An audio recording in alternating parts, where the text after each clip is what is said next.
কম বেশি সবাই কিন্তু আমরা অনেক ফ্লেভারের চা খেয়েছি, বাট কাঁঠালের ফ্লেভারের চা কিন্তু আমি কখনো এর আগে খাইনি। তোমরাও নিশ্চয়ই অনেকেই এই ফ্লেভারের চা খাও নাই।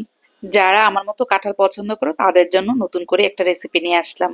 হ্যালো এভরিওয়ান, আসসালামু আলাইকুম। This is me Mahmuda from Mahmuda's daily blog. আজকে তোমাদের জন্য আনকমন একটা রেসিপি নিয়ে চলে আসলাম।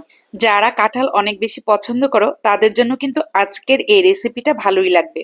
আমার কথা হলো, যেহেতু সব ধরনের ফ্লেভার দিয়েই চা বানানো যায়, তাহলে এই কাঁঠাল দিয়ে কেন বানানো যাবে না? তাই আমিও আজকে ট্রাই করে ফেললাম। আর তোমরাও দেখে নাও, ভালো লাগলে তোমরাও ট্রাই করতে পারবা। এই চা বানানো একদমই কঠিন না। জাস্ট একটা পাত্রে তুমি পানি গরম করতে দিয়ে দিবা, তারপর তুমি কয়েক পিস কাঁঠাল দিয়ে দিবা। এটাতে ভালো করে তুমি সিদ্ধ করতে থাকবা। আমি এই কাঁঠাল দিয়ে চায়ের রেসিপিটা দেখার পর আমার কাছে অনেকটা অবাকই লেগেছিল, যে আসলে পৃথিবীতে না কোনো জিনিসই ফেলনার নয়। কোনো জিনিসই কিন্তু ফেলনার নয়, তাই না বলো?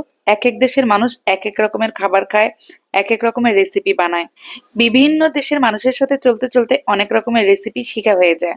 নিজের স্বাদ অনুযায়ী যখন তুমি কোনো একটা রেসিপি তৈরি করো, তখন কিন্তু সেই রেসিপিটা এমনিতেই মজাদার হয়ে যায়।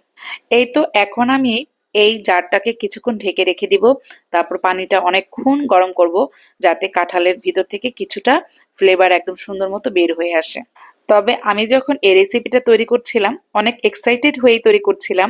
তবে আমার কাছে মনে হচ্ছে যে খারাপ হবে না, কেননা কাঁঠাল যারা পছন্দ করে তাদের কাছে কাঁঠালের ফ্লেভার অবশ্যই ভালো লাগবে।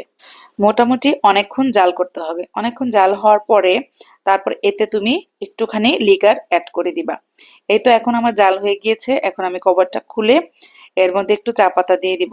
আমি এই প্রথম এমন আনকমন একটা রেসিপি তৈরি করছি, তো তাই আমার কাছে যেন কেমন লাগছে, যে জানি না কেমন হবে।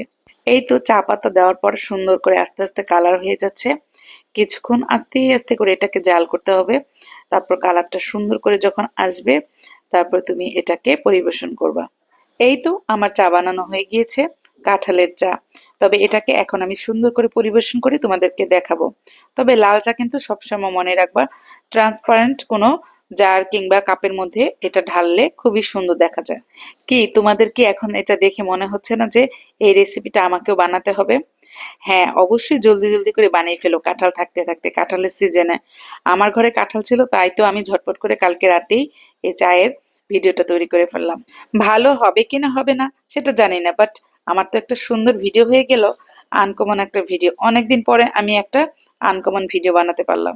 তোমরা কিন্তু আবার চা বানানোর পরে এরকম করে ফ্লাওয়ার উপরে দিয়ে দিও না। আমি এটা গাছের থেকে নয়নতারা ফুলটা ছিঁড়ে এনে জাস্ট একটু পরিবেশনের জন্য, ভিডিওর জন্য সুন্দর লাগার জন্য এই ফুলটা দিলাম। আমি কিন্তু এখানে কোনো চিনি অ্যাড করি নাই, কারণ কাঁঠাল তো মিষ্টি থাকে। আর যদি বেশি মিষ্টি কাঁঠাল হয় তাহলে তো আরো বেশি প্রয়োজন পড়ে না। তারপর যদি তোমাদের প্রয়োজন হয় তোমরা একটু অ্যাড করে নিতে পারো চিনি। বাট আমি চিনি ছাড়াই আজকে চাটা বানালাম। সত্যি করে কিন্তু কমেন্ট করে জানাবা আমার আজকের এই কাঁঠালের চায়ের ভিডিওটা তোমাদের কাছে কেমন লাগলো। আরো সুন্দর সুন্দর রেসিপি দেখতে হলে লাইক কমেন্ট শেয়ার দিয়ে আমার পাশেই থাকবা। আজকের মতো বিদায় নিয়ে নিলাম। সবাই ভালো থেকো। আল্লাহ হাফেজ।